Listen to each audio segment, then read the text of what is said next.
ஆடியில எல்லா நகைகளுக்கும் சேதாரத்துல 1% கம்மி. அது மட்டும் இல்ல, உங்க பழைய நகைக்கு கிராமுக்கு 150 ரூபாய் கூடுதலாவும் தரும். ரெண்டையும் சேர்த்தா 2% மேல நகை விலையில சேவ் பண்ணுவீங்க. இன்றைக்கு சேலம் நீதிமன்றத்தில் என் மீது அப்பொழுது மாவட்ட செயலாளர் இருந்த திரு ராஜேந்திரன், அருமைக்குரிய சகோதரர் ராஜ்குமார், தினேஷ், பெரியசாமி இவர்கள் மீது சும்மா அந்த தந்தை பெரியார் ஸ்டாச்சுக்கு அம்மா அண்ணா புரட்சித் தலைவர் எம்ஜிஆர் சிலைக்கு மாலை அணிவித்து இந்த போஸ்டிங்லாம் போட்டாங்களேன்றதுக்காக அங்கிருந்து நடந்து போகணும். பிரிட்ஜு ஏறி கீழே இறங்கினா தந்தை பெரியார் சிலை உங்களுக்கு தெரியும். அதில் தான் நடந்து போகிறோன்ட்டு போனால் ஒரு பெரிய க்ரௌடு இல்லை, 5 பேர் 10 பேராக போனோம். அதுக்கு அப்போ ஒரு அம்மா போலீஸ் நிர்வாகத்தில் திறமை படைத்தவன் நினைக்கிறேன், லட்சுமி பிரியான்னு ஒருத்தங்க, அவங்க தேவையில்லாத ஒரு வழக்கை போட்டு நடந்து போனால் நியூசன்ஸ் பண்ணணும். இதில் பார்த்தீங்கன்னா எவ்வளோ கிலோமீட்டர்னும் இல்லை, எவ்வளோ பேர்னும் இல்லை. இது இப்படி ஒரு சார்ஜ் ஷீட்டை போட்டு இன்னைக்கு கொடுத்துருக்காங்க ஃபைனல் ரிப்போர்ட்டுன்னு. அதை வாங்கிறதுக்காக தான் நாங்கள்லாம் கோர்ட்டுக்கு போயிருந்தோம். ஆகவே அதை வாங்கி கொண்டோம். வழக்கு மன்றத்தில் வழக்கை சந்திப்போம், நோ ப்ராப்ளம். ஆகவே 100 நாட்கள் எட்டும் எழுச்சி நாயகனாக விளங்கி நல்லாட்சி நடத்தும் தமிழக முதல்வர் ஜோசப் விஜய் அவருடைய ஆட்சியில் பாராட்டத்தக்க அம்சங்கள் இடம்பெற்றிருக்கிறது. வெற்றிகரமான அரசு இன்றைய தினம் இங்கே நடந்து கொண்டிருப்பதை பார்ப்பீர்கள். முக்கியமாக குறிப்பாக ஊழலற்ற ஒரு ஆட்சி, அதுவே இன்றைய தினம் இந்த நடப்பிற்கு சாட்சி என்பதை நாம் சொல்ல முடியும். நான் பேர் சொல்ல விரும்பல. உங்க ஊர்ல ஒரு பெரிய ஹோட்டல் வச்சிருக்காரு, 4 ஸ்டார் ஹோட்டல். அங்க கூட நம்ம உங்களை எல்லாம் சந்திச்சிருக்கோம். அவர் என்கிட்ட போன் பண்ணாரு, அண்ணா எதுல நான் இருக்கீங்க அப்படின்னாரு. இது வெற்றி கழகத்தில் மாறிட்டீங்க போல் இருக்கு, தமிழக வெற்றி கழகத்தில் இருக்கீங்க, ரொம்ப சந்தோஷமா இருக்கு இதை பார்க்கறதுக்கு அப்படின்னாரு. ஆமாங்க நான் மாசம் 30% கொடுப்பாராம். அவருக்கு ஒரு கனிமம், அதில் தொழிற்சாலைகள், அவருடைய ஹோட்டல் எல்லாம் சேர்த்து 30% கொடுக்கறது வழக்கமா, மாமூல். அது வாங்குவாங்க அவங்க. ஆகவே இந்த 2 மாசமா எனக்கு யாரும் 30% கேட்கறது இல்லை, 30 பைசாவும் கேட்கறது இல்லை. ஆகவே அந்த பணம் மீதியாச்சு, ரொம்ப மகிழ்ச்சியா இருக்கு நான் இந்த ஆட்சின்னு சொல்லி பல இடங்களில் இருந்து இப்படிப்பட்ட தொலைபேசி கால்கள் வருகிறது. ஆகவே ஒரு ஊழலற்ற ஆட்சியை முன்னிறுத்த வேண்டும் என்ற முயற்சிக்கு கிடைத்த வெற்றியாகவே இதை நான் பார்க்கிறேன். ஒரு முக்கியமான விஷயத்தை உங்கள்கிட்ட சொல்ல விரும்புகிறேன். என்னன்னு கேட்டீங்கன்னா, இந்த பட்ஜெட் உங்களுக்கு தெரியும், பட்ஜெட் போட்டது. பட்ஜெட்டில் சேலரி, பிஎஃப், இந்த பிடித்தம் போக பள்ளி கல்வித்துறைக்கு 44,520 கோடி, நகராட்சி நிர்வாகத்திற்கு ஒரு 30 கோடி, சுகாதாரத்துறைக்கு 23 கோடி, இப்படி சொல்லிக்கிட்டே போகலாம். எல்லா துறைக்கும் ஒதுக்கப்பட்டிருக்கும். நான் என்ன சொல்ல வரேன்னா, கடந்த காலங்களில் பட்ஜெட் ஒதுக்கப்படும் பொழுது மாமனுக்காக ஒரு பட்ஜெட், மச்சானுக்காக ஒரு பட்ஜெட், ஆகவே வேண்டியவர்களுக்கு பட்ஜெட், தெரிந்த கான்ட்ராக்டருக்கு ஒரு பட்ஜெட், இப்படி பட்ஜெட்ல வேலை அலோகேட்டட் ஒர்க் நடக்கும்போதே அப்பயே பிரிச்சிருவாங்க. மாப்பிள்ள இவ்வளோ ஒரு 2000 கோடி வந்திருக்கு, இதில் இவ்வளோ வேலையை நீ எடுத்துக்கலான்னு முதல்ல பிக்ஸ் பண்ணிடுவாங்க. அதல்ல, இந்த பட்ஜெட்டை பொறுத்தவரை யாரும் சொல்லாத கருத்தை புகழேந்தி முன்வைக்கிறேன். எவ்வளவு 1000 கோடி ஒதுக்கப்பட்டிருக்கிறதோ ஒரு பைசா கூட இங்க லஞ்ச லாபம் இருக்காது. அத்துணை பணமும் மக்களுக்கு, மக்கள் வரி பணம் மக்களுக்கே போய் சேரும். டிஃபரன்ஸ் நான் சொல்றது உங்களுக்கு புரிஞ்சிருக்கும்னு நினைக்கிறேன். முதல்ல ஒதுக்கிய பட்ஜெட் சொந்தக்காரனுக்கும் வேண்டிய கான்ட்ராக்டருக்கும் மற்றவங்களுக்கும் ஒதுக்கப்பட்டது. இந்த பட்ஜெட் தான் இந்த முதல்வர் தலைமையில், விஜய் ஜோசப் தலைமையில் ஒதுக்கப்பட்டிருக்க பட்ஜெட்டிலிருந்து 10 பைசா வீணடிக்கப்படாது, லஞ்சம் தரப்படாது, அந்த டெண்டர் ஒழுங்குமுறை கரெக்டா போகும். பாத்தீங்கன்னா சமீபத்தில் கட்சியினுடைய பொதுச் செயலாளர் அமைச்சர் குஷியானந்த் அவர்கள் 4 பேரை சஸ்பெண்ட் பண்ணிட்டார், டெண்டர் சரியில்லைன்னு சொல்லி. ஆகவே இப்படிப்பட்ட நிலைகளை அரசு எடுக்கிறது. ஆகவே முழுமையான வெற்றி பெறக்கூடிய ஒரு பட்ஜெட்டாக இந்த அரசின் பட்ஜெட்டை அனுபவம் வாய்ந்த நானும் பார்க்கிறேன், மற்றவர்களும் பார்க்கிறேன்.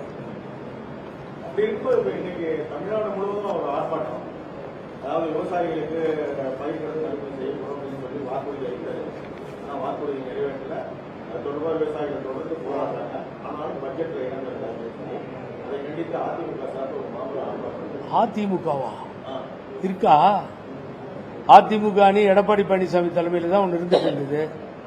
அது இருக்கான்னு எனக்கு தெரியல. ஏன்னா இதில் சேலம் பிரஸுக்கு மாத்திரம் நான் தனியாக நன்றி சொல்லிக்குவேன். என்னன்னு கேட்டால் 7 வருடமாக நடந்த போராட்டம் எனக்கும் பழனிசாமிக்கும் பாதியிலே ஓட்டார் பயந்துட்டு ஓபிஎஸ். நாங்கள் விடவே இல்லை. உங்கள் முன்னாடி தான் எல்லா கருத்துக்களையும் சொன்னேன். இங்கேயே சொன்னேன். நாடு பூரா பாராட்டுது. 3வது இடத்துக்கு போகும். டெபாசிட் போயிடும் 100 தொகுதிக்கு மேலேன்னு இந்த புகழேந்தி பல தடவை இந்த இடத்துல உட்காந்து அதுதான் நடந்தது. ஆகவே அது முடிந்த கதை. எடப்பாடி பழனிசாமியுடைய கதை. ஆர்ப்பாட்டம் நடத்தினாலும் போராட்டம் நடத்தினாலும் சென்றவர்கள் வருவார்களா திரும்ப? திரு தங்கமணி வந்திருந்தார், வேலுமணி இருக்கிறார், முன்னாள் அமைச்சர் சி.வி. சண்முகம் இருக்கிறார்னா இப்ப நான் சொல்றேன் கிட்டத்தட்ட 20 சட்டமன்ற உறுப்பினர்கள் அவர்கள் பின்னாலே இருக்கிறார்கள்.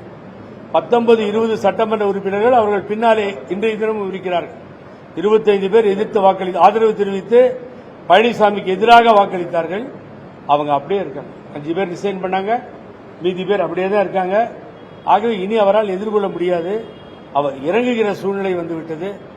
ஆகவே ஏதோ போராட்டம் ஆர்ப்பாட்டம் இருக்கிறத காமிச்சுக்கிறதுக்கு பண்ணிட்டு இருக்காரு. அசம்பிளிலாம் பாருங்க, அம்போன்னு உட்கார்ந்து இருக்கிற சூழ்நிலையை பார்க்க. ஆகவே அது முடிந்த கதை. அரசியல் இல்ல நான் வரேன். அம்மா வெற்றியும் தோல்வியும் சந்தித்தார். புரட்சித் தலைவர் எம்ஜிஆர் முன்னாள் முதல்வர் வெற்றி தோல்வியை சந்திக்காத ஒரு மாபெரும் சக்தி. பட் கலைஞரும் அப்படி வெற்றியும் தோல்வியும் சந்தித்திருக்கிறார். வந்த 6 மாதம் வரை இவர்கள் வாய் விட்டு பேசுவதும் இல்லை, செய்தது தொடர்பாக எதையும் செய்வதில்லை. ஆர்ப்பாட்டம் ஒரு 6 மாசம் இந்த அரசுக்கு நாங்கள் வாய்ப்பளிக்கிறோம், எது வேணாலும் பண்ணிக்கோங்கன்னு அமைதியா இருந்தாங்க. நாளொரு மேனி பொழுதொரு ஒன்றும் தினம் டெய்லி எங்கேயாவது டிராபிக் ஜாமானா கூட அதுக்கு முதல்வர் விஜய் தான் காரணம். எங்கேயாவது குழா அடைச்சிச்சு பைப்ல தண்ணி வரலாம், முதல்வர் விஜய் தான் காரணம். இது தொழிலா வச்சிருக்காங்க. அப்ப நீங்க என்ன பண்ணுவீங்க சொல்லுங்க பாப்போம். ஏன் கொஞ்சம் பொறுமையா இருங்களா? இப்ப 3 மாசத்துலயே எப்படி எல்லாம் பண்ண முடியும்னு நினைக்கிறீங்க? நீங்க எவ்வளவு விவசாய கடன் தள்ளுபடி பண்ணிட்டீங்க? கஜா புயல் வந்தது, தானே புயல் வந்தது. போய் பார்க்காத சிஎம் தானே இவர் சிஎம்மா இருக்கப்போ. அங்க போய் ஒரு நாள் சாயங்காலம் கொஞ்ச நாள் கழிச்சு 7 மணிக்கு போறாரு இருட்டில் தஞ்சை மண்டலத்துக்கு. அதுக்கு என்ன பண்ணீங்க? தமிழ்நாடு பூரா இருந்து எல்லா ட்ரக்கில் எல்லாத்தையும் அனுப்பிச்சு அழகு பார்த்தோமே, நானே அனுப்பிச்சிருக்கேன்.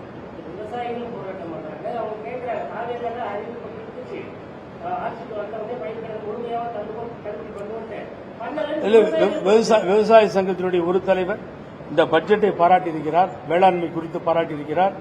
இன்னும் சில பேர் குறை சொல்லலாம். ஆனால் ஒரு அரசு அமைய பெற்ற அரசு 3 மாதங்களுக்குள் என்னென்ன எதிர்பார்க்க முடியும்? இடைக்கால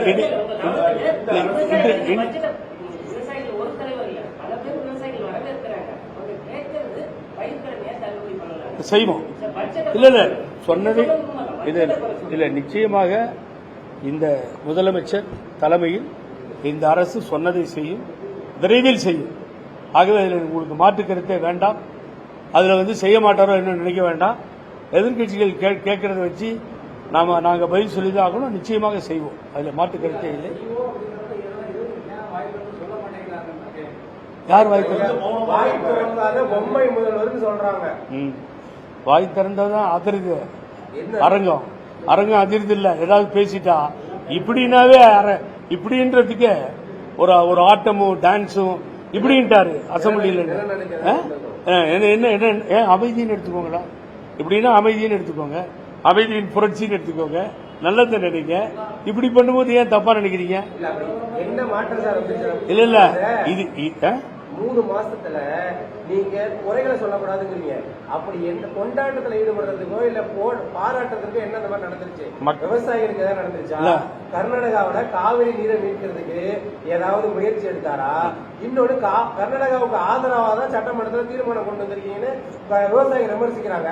அதை பத்தி எல்லாம் வாய் திறக்காத முதல்வர் நீங்க புரட்சி பண்ணிட்டாரு அதை பண்ணிட்டாருன்னு சொல்றதுல என்ன உங்களுக்கு தார்மீக உரிமை? இப்ப பட்ஜெட்டுக்கு யார் பதில் சொல்லணும்? முதல்வர் தான் சொல்லணும். தினம் உட்காந்து உங்கள்கிட்ட பேச வேண்டிய அவசியம் என்ன இருக்கு? இல்ல தினம் பேச வேண்டிய அவசியம் முதல்வராக இருக்க வேண்டாம். எழுச்சி நடுவில் பேசுவாங்களா? நடுவில் பேசல. நான் வந்தா உடனடியா அதற்கான நடவடிக்கை எடுப்பேன், கடுமையான நடவடிக்கை எடுப்பேன்னு ஒவ்வொரு பிரச்சாரத்திலையும் பேசுறாங்க. எத்தனை பெண்கள் இந்த பெண்கள் சின்ன குழந்தைங்களால முதலமைச்சர் ஆனவர் தான் விஜய். ஆனா அந்த குழந்தைகள் பாதிக்கப்படும் போது வாய் மூடி மௌனமா இருக்காரு. சட்டப்படி நடவடிக்கை எடுப்பது நடவடிக்கை எடுத்துச்சு. அப்படி இருக்கும்போது எப்படி நீங்க உள்துறை அமைச்சரா இருக்க போடுற உத்தரவுல தான் அரெஸ்ட் பண்ணிட்டு இருக்காங்க. நேற்று கூட இந்த தாவேகால் இருந்த ஒருத்தரையும் அரெஸ்ட் பண்ணிருக்காங்க. நீங்க ஒரே ஒரு குற்றச்சாட்டை சொல்றீங்க, 1-2 இடத்துல இன்சிடென்ட் ஆயிடுச்சுன்னு. பொள்ளாச்சியில் நடந்தது, அதை பத்தி போன முதல்வர் வந்து ஆமாங்க எல்லாமே செய்யணும். இப்போ 3 மாசத்துல உங்களுக்கு என்ன பண்ணும்? பயிர் கடன் தள்ளி பண்ணணும், நடவடிக்கை எடுக்கணும், ஓடணும், நிக்கணும். என்னங்க அதாவது யார் கைது பண்ணல? நேற்றுக்கு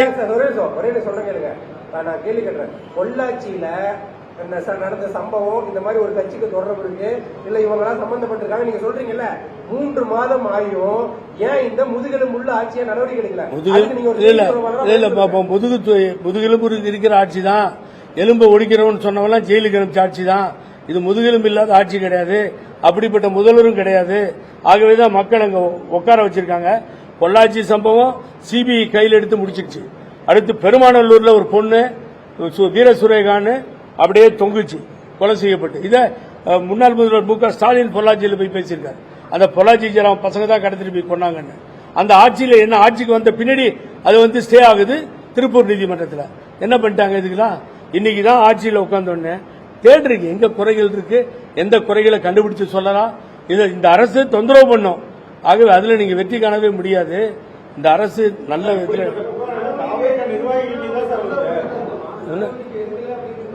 இல்ல நடவடிக்கை நியாயமா ஒரு நிமிஷம். காவல்துறை உடனடியாக நடவடிக்கை எடுக்குது, ஆனால் பெண்கள் பாதிக்கப்படும் போது சட்டப்படி நடவடிக்கை எடுக்குன்னு சொல்றாங்க, குற்றச்சாட்டு வைக்கிறாங்க. ஆனா அந்த குற்றச்சாட்டு உங்களுக்கு தொந்தரவாகவும் ஒரு குறிப்பிட்ட நடிகை பெயரை சொன்னா அதற்காக வெகுண்டெழுதும். இது மக்களுக்கான அரசா? நடிகை யாரு? இல்ல நீங்க சொல்றீங்க சார், நீங்க சொல்லுங்க நடிகை இல்ல எந்த எந்த நடிகை இல்ல இல்ல யாரு யார் ஏங்க ஒரு இல்ல இல்ல ஒரு நிமிஷம் வர ஏங்க இல்ல இல்ல எந்த இல்லையா நீங்க சொல்ல வேணாம், நான் சொல்றேங்க. நீங்க மறைக்கிறீங்க. திரிஷான்னு நான் சொல்றேன் தெரியுமா? என்ன தெரியுமா? அவங்க என்ன நடுவர் மன்ற தீர்ப்பினுடைய தலைவியா இல்ல சுப்ரீம் கோர்ட் நீதிபதியா? நான் தெரியாம கேட்கிறேன். போற இடத்துல ஒரு அரசியல் கட்சி தலைவர் மைக்கை பிடிச்ச ஆரம்பிச்சா கீழே உட்காந்துட்டு திரிஷான்னு மற்ற ரகமா கேவலமா கத்துறா என்னங்க அர்த்தம்? யார் அவங்க? நீங்களும் சினிஃபீல்ட்ல இருந்து வரீங்க, அவரும் சினிஃபீல்ட்ல இருந்து வர்றாரு, அவர் சிஎம் ஆகிறாரு, நீங்க எதிர்கட்சி தலைவர் ஆகுறீங்க. அந்த அம்மாவும் ஹீரோயினா பண்ணிட்டு வெளியில வந்திருக்காங்க. அவங்களுக்கும் உங்களுக்கு என்ன சம்பந்தம்? கீழே உட்காந்து திமுகவினுடைய பண்பாடு திரிஷான்னு கத்துறதா? இதுதான் நாகரிகமா? அதை வந்து எதிர்கட்சி தலைவர் உதயநிதி ஸ்டாலின் சொல்லிருக்கணும். வேண்டாம் இதெல்லாம். நான் வந்து சினிஃபீல்ட்ல இருந்தா அவங்களும் வந்திருக்காங்க, நாகரிகமா நடந்துக்கோங்க அப்படின்னு. ஆகவே ரொம்ப கேவலமா மேடையில் வந்து உட்காந்து திமுக கொள்கையாது, கோட்பாடாது. ஏன் அந்த மாதிரி இழுத்து கத்துறீங்க? நீங்க நாகரிகமா பேசணுங்க. ஏதோ நடிகையை கம்பேர் பண்ணி பேசுறீங்க. என்னத்துக்கு பேசுறீங்க நீங்க? இல்ல மாத்தாதீங்க நீங்க நீங்க சார் ஒரு அமைச்சர் சொல்றாரு டெய்லி இல்ல அந்த பெண்ணை பார்த்ததே இல்ல, அந்த பெண்ணும் அந்த அமைச்சர் இருக்கிற புகைப்படத்தை அந்த பொண்ணு வெளியிட்டு இருக்கு. ஆனா அவர் மீது நடவடிக்கை எடுக்காத இந்த அரசு இல்ல ஒரு நிமிஷம் இந்த நடிகை பெயரை குறிப்பிட்டு நடவடிக்கை எடுக்குது. இல்ல ஆமா நிச்சயமா செய்வாங்க. யார் பாதிக்கப்பட்டாலும் பாதிப்பு தான். ஒரு நிமிஷம் நான் சொல்றேன். சிவராசன் தானு நஞ்சேகவுடு ஒசூர்ல எம்பியா நின்னவர், அவர் படம் கூட வந்துருச்சு. சிவராஜ் தானு பப்ளிஷ் ஆயிடுச்சு. அம்மா ஒரு ஆச்சரியம் பக்கத்தில் நிக்கிறாங்களேன்னு சொல்லி வெரிஃபை பண்ண என்னாச்சு? கடைசியில சிவராஜ் தானு இல்ல, சுபாவும் சிவராஜனும் இல்ல. ஆமா காணி எம்எல்ஏ நிக்கிறாரு, பொண்ணு பக்கத்தில் நிக்கிறாருன்னா உடனே நடவடிக்கை பாயணுமா? அதை இன்வெஸ்டிகேட் பண்றது வேண்டாமா? ஒரு பொண்ணு ஒரு புகார் கொடுக்குறாங்க,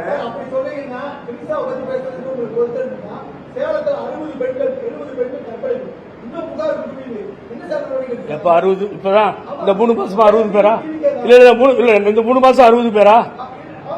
கொடுங்க லிஸ்ட் கொடுங்க சார். இங்க இல்லீங்க சார், எடுங்க சார் லிஸ்ட் வெளியில. நீங்க எடுங்க வெளியில லிஸ்ட் எடுங்க. இந்த பொய் இல்ல போலீஸ் எடுக்க சொல்லுங்க, கொடுத்து சொல்லுங்க. 30% இல்ல எடுங்க. சும்மா பொய்ய பேசுறதுக்கு ஐ எம் சாரி.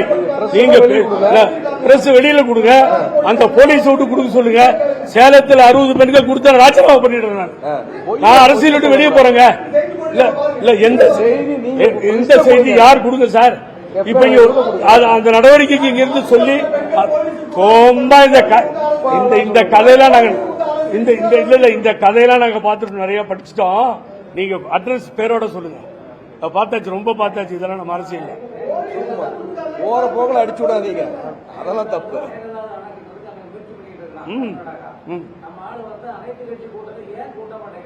சரி, அனைத்து கட்சி கூட்டத்தை இதுக்கு முதல்ல கரெக்டா கூட்டிட்டாங்களா? சார் அவங்களாம் சரியில்லைன்னா சார் உங்களை கூட்டு வந்திருக்கேன் படி. அப்ப நடந்துச்சு அப்ப அனைத்து கட்சி கூட்டத்தை கூட்டணும்னா நீங்க ஏன் கூட்டீங்க? ஒரு அனைத்து கட்சி கூட்டத்தை கவர்மெண்ட் கூட்டாம கிருஷ்ணசாமி தலைமையில் அப்ப உங்க நீங்களும் உங்க ஊருக்கு சப்போர்ட் பண்றீங்க. ஒரு நிமிஷம்,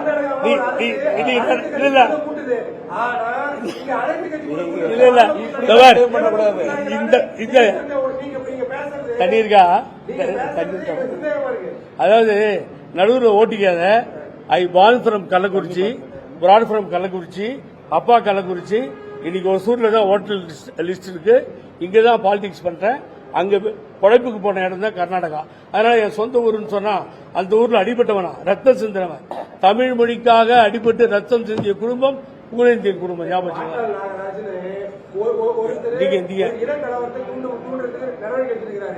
அதனையாவது உங்க கூட்டணி கட்சி காங்கிரஸ் சொல்லி இந்த மாதிரி எல்லாம் பண்ணாதீங்க, அவருக்கு மீது ஒரு நடவடிக்கை எடுங்கன்னு உங்களால வலியுறுத்த முடிஞ்சதா? அதாவது இப்ப நாளைக்கு அங்க இருக்க ஒரு டிரைவர் பாதிக்கப்படுறான், நாளைக்கு அங்க இருக்க தமிழர் பாதிக்கப்பட்டா அது இரு மாநிலத்துக்கான இனப்பிரச்சனையா மாறுமா மாறாதா? அதுல வாய் மூடி மௌனம் ஏன் காக்குறீங்க? இல்ல, இதையும் நீங்களே சொல்லி அதையும் நீங்களே சொன்னா எனக்கு புரியல.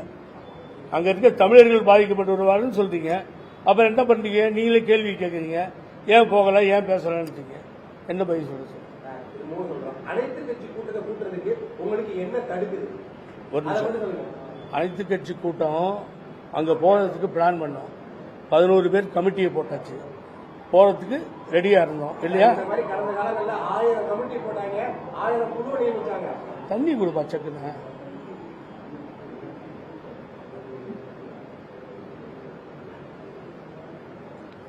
கர்நாடகா இந்தியாவில் தானே இருக்கு, வெளியில எங்கேயும் இல்லையா? ரொம்ப சாமர்த்தியமா பேசினா நான் என்ன பண்றோம்? அது இல்ல, ஒன்னு தெரிஞ்சுக்கோங்க. உச்சநீதிமன்றம் ஒரு ஆணையை பிறப்பிக்குது.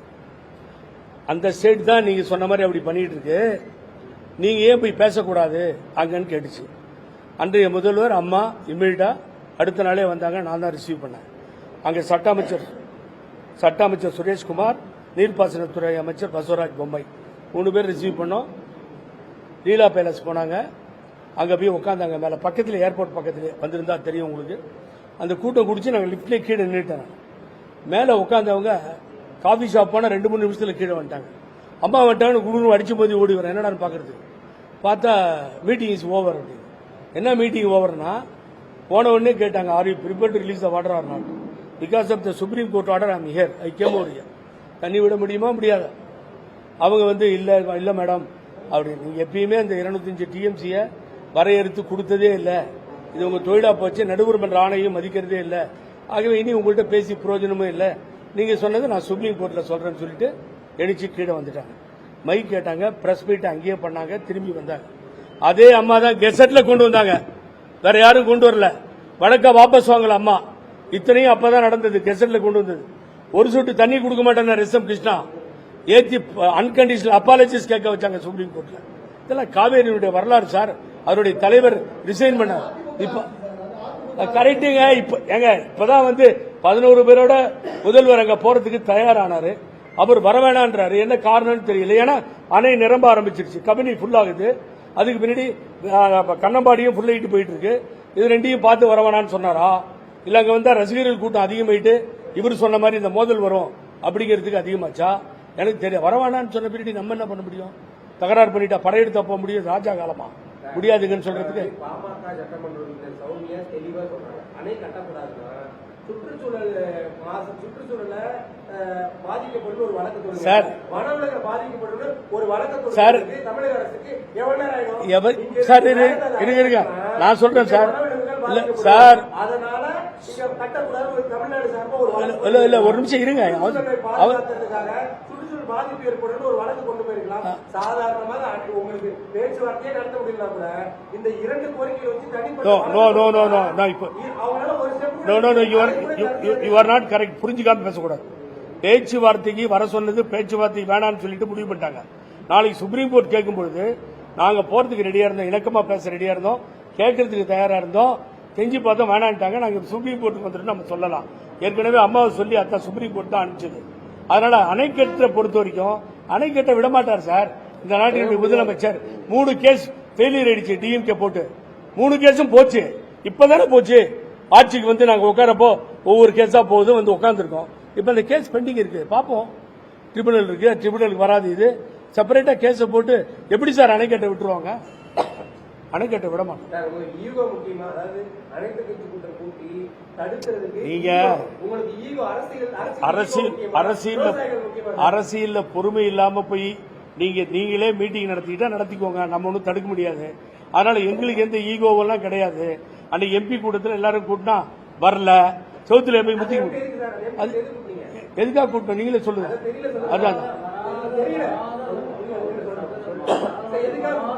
இடஒதுக்கீடு மற்றதெல்லாம் சேர்த்து தான் அங்க கூட்டணும். ஆமா, அதான் இடஒதுக்கீடு. தமிழ்நாட்டில் இப்போ சமீபமா வந்திருக்க அந்த ரிசர்வ் வாக்காளர் பட்டியல் திருத்தம், அதுல இருந்து எம்பி சீட்டுகளை வந்து அதிகம் பண்றது குறைக்கிறது சம்பந்தமா நடந்த கூட்டம்.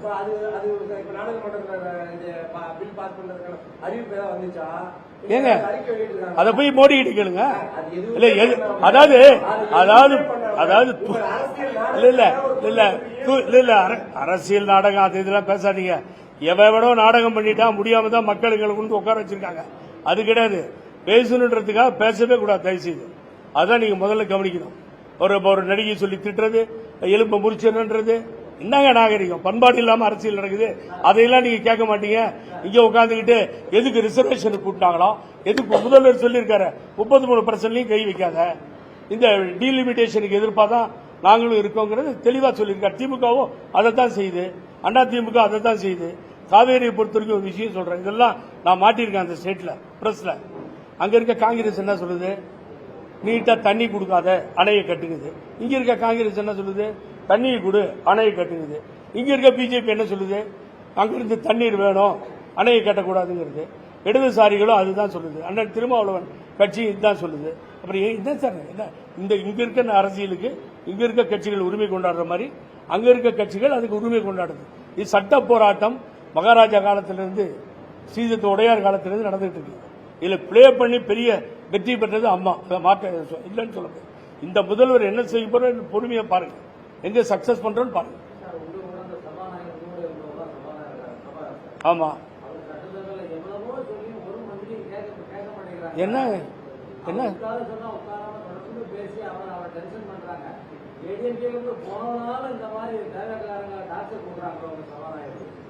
கிடையவே கிடையாது. ஒரு சூப்பர் சபாநாயகர், அது அசம்பிளியிலே மினிஸ்டர் சொல்லியிருக்கார். முதல்வர் பாராட்டுக்குரியவர். அவருடைய திறமை என்னன்னு என்னோட பல ஆண்டு காலம் கூட இருந்து பழகினதால தெரியும்.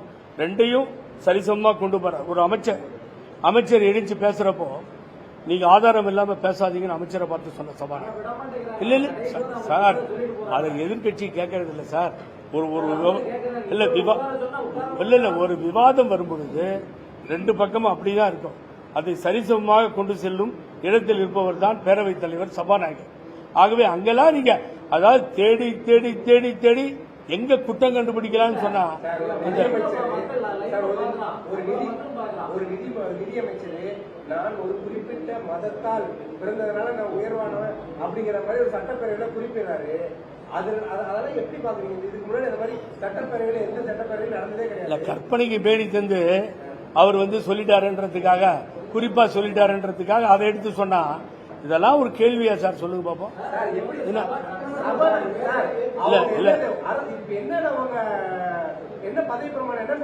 பண்ணிட்டு வராங்க.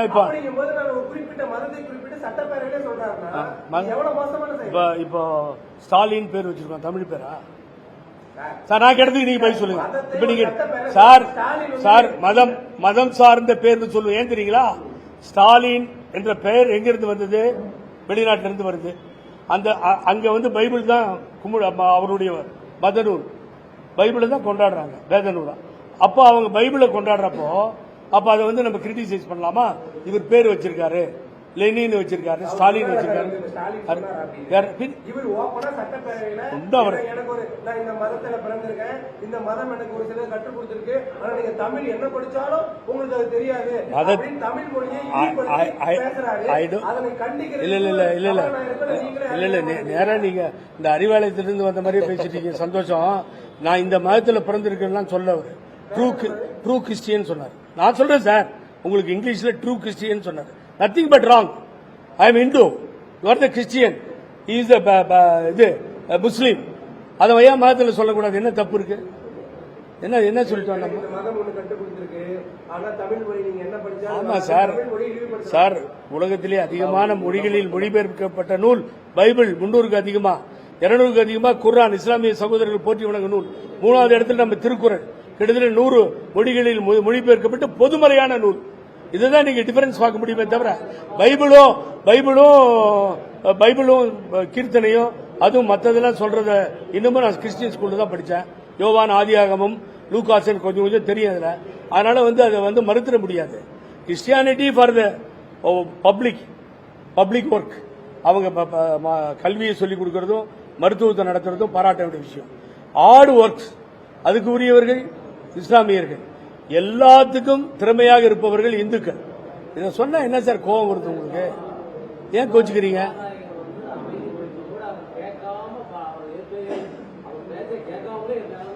இல்ல, நீங்க நான் பார்த்த அசம்பிளி, நான் பார்த்த சட்டமன்றம், டெய்லி பார்க்கின்ற சட்டமன்றம் திரும்பி மண்டே ஓபன் ஆகுது, ரீ ஓபன் ஆகுது. நீங்க பாருங்க, அதுல 2 பக்கமுமே பாத்தீங்கன்னா எழுச்சி நின்று எதிர்கட்சியும். அன்னைக்கு பழனிசாமி என்ன கலாட்டா பண்ணாரு? எவ்வளவு உட்காரவே இல்லையே. உரிமையை கேட்க வாய் கொடுத்து மாட்டிக்கிட்டாரு. உரிமையை கேட்டிருந்தா சூப்பரா இருந்திருக்கும். அதுக்குதான் 2 பேரும் சேர்ந்து பண்ண டிராமான்னு சொன்னோம். ஆக பழனிசாமி கத்தலாம், இந்த பக்கம் திமுக கத்தலாம். ஆனா யாரோ ஒரு அமைச்சர் உட்காரலன்னா அதை மாத்திரம் குறிச்சு எடுத்துட்டு வந்து அமைச்சர் உட்காரல பாருங்க. இல்ல சாரி, அது ஒன்னே பிளே பண்ணி எனக்கு காமிச்சிருங்க. எல்லா சட்டசபை நடவடிக்கையும் இங்கதான் இருக்கு, எங்கிட்ட இருக்கு. தேவையில்லை சார், நீங்க வேணா வந்து பயிற்சி எடுத்துக்கோங்க எங்கிட்ட. நாங்க கரெக்டா தான் இருக்கோம். அதனாலதான் நேற்று இண்டஸ்ட்ரீஸ் மினிஸ்டர் பாருங்க பின்னி உதவி இருக்காங்க இங்கிலீஷ்ல. அதனால உங்களுக்கு பயிற்சி வேணும்னா சொல்லுங்க, நாங்க பயிற்சி தரோம்.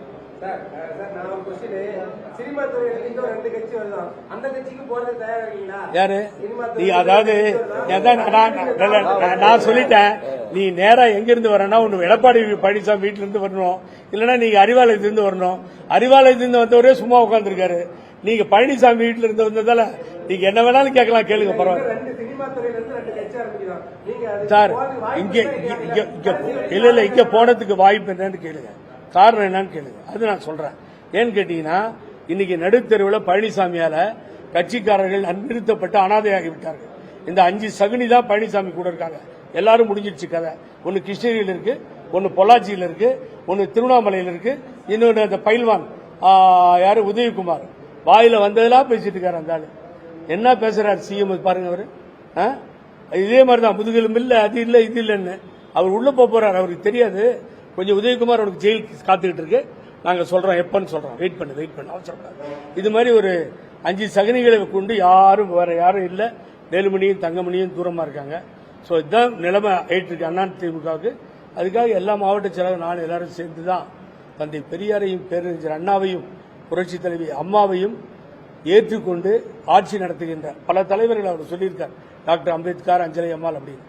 ஆகவே இந்த தலைவர் அம்மாவை புகழ்ந்து சட்டமன்றத்தில் பேசுகிறார்கள், தலைவரை புகழ்ந்து பேசுகிறார்கள். ஆகவே அவர்கள் தான் வேணும். பாருங்கள், செங்கோட்டையன் பாக்கெட்ல அம்மா படம் வச்சிருக்காரு, முதல்வர் அனுமதிச்சிட்டார், என்னையும் அனுமதிச்சிட்டார். நீ இதை கழட்டி இருந்தா உங்கள்கிட்ட ஆபத்து, அதை கழட்டிட்டு வந்தேன்னு சொல்லி அங்கே நின்று கோஷம் போடுவோம், கொடி பிடிப்பார். உங்களுக்காக பயந்துட்டு இல்லை, என் கையில போட்டுருக்கோம். ஆகவே எங்களுக்கு எல்லா உரிமையும் இங்கே உண்டு. திராவிட இயக்க தலைவர்களை பார்க்கிறோம். தந்தை பெரியாரை குறிப்பாக அவர் பின்னாலே நிறுத்தி அழகு பார்ப்பதை பார்க்கிறோம். அதனாலதான் தாவேக்காக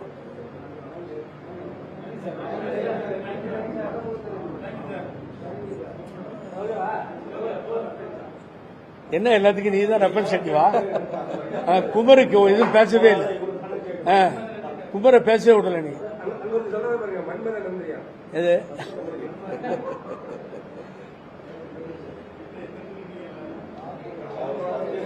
ஒரு ஒரு ஸ்பெல்லிங்க கூட கண்டுபிடிச்சு கொடுக்க சொல்றாங்க பாருங்க, ஒரு வாக்கு வருது. அறிவாலயத்துக்கு கூட்டு போயிட்டீங்களா? அறிவாலயத்துக்கு கூட்டு போய் அவங்க மட்டும் தான் விட்டீங்க. அதை என்ன மந்திரியா தான் ஏற்படுத்தி எடப்பாடி பழனிசாமிக்கு எதிரி, அவ்வளவுதான். அது எங்க போனாலும் சரி, திராவிட இயக்கத்துக்கு எங்க வேணாலும் போவோம். 2010 இருந்து நாங்கெல்லாம் பாதிக்கப்பட்டு சொன்னீங்கன்னா கோவம் வரும். இது சொன்னீங்கன்னா அவர் எடப்பாடி பழனிசாமிக்கு பினாமியா இருக்கு. பழனிசாமிக்கு எதிரி, அவ்வளவுதான். நாங்க இயக்கத்தோட இது இன்னொன்று வந்து 2010 இருந்து இன்னொன்று பெரியார்னா கடவுள் பொறுப்பு. அம்மா இருக்கிற வரைக்கும் அதிமுகவில் இருந்தோம் சார் இங்கதான் சார் திராவிடர் கழகம் உருவாச்சு. இந்த சேலம் இல்ல இந்த சேலம் மண்ணில் தான் திராவிடர் கழகமே உருவாச்சு. முன்மொழிந்தவர் பேரறிஞர் அண்ணா. இங்க வரலாறு படித்த இடம். தந்தை பெரியாரை வெறுத்து தமிழ்நாட்டில் யாரும் இல்லை. அப்பயும் சாமிக்கு கோயிலை கும்பிட்டு வந்தா ஓட்டு போட்டாங்க, இப்பயும் ஓட்டு போட்டாங்க. ஏதாவது கடத்திட்டு போகணும் சார். அவர் தனுஷ் கூட போய் எதிர்பார்த்திருக்காரு. எங்க தனுஷ் கூட கட்சி ஆளுநர் தனுஷ் இவர் தான் இருக்கார கட்சியில பொறுப்பாளரா? மாநில பொறுப்பெல்லாம் காலியாக இருந்திருக்காரு.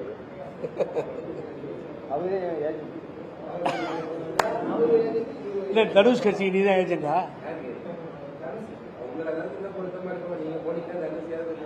இனி இதுதான் எண்டு. நமக்கு நம்ம அரசியல் இதோட முடியும்.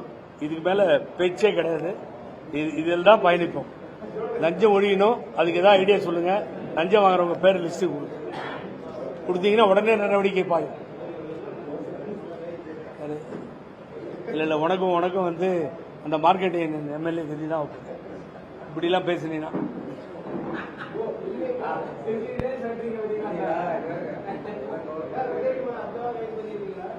உதயகுமார் தூக்குறப்போ 100% தூக்குறோம்.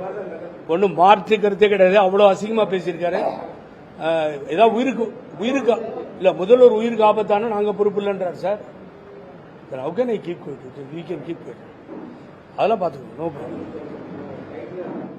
ஆடி மாதத்தில் வாங்கும் தங்கம் மகாலட்சுமியின் அருளை வீட்டிற்கு வரவேற்கும் மங்களத்தின் அடையாளம். இந்த ஆடியை லலிதா ஜுவல்லரியின் பொன்னான ஆடி ஆஃபரோடு கொண்டாடுங்கள்.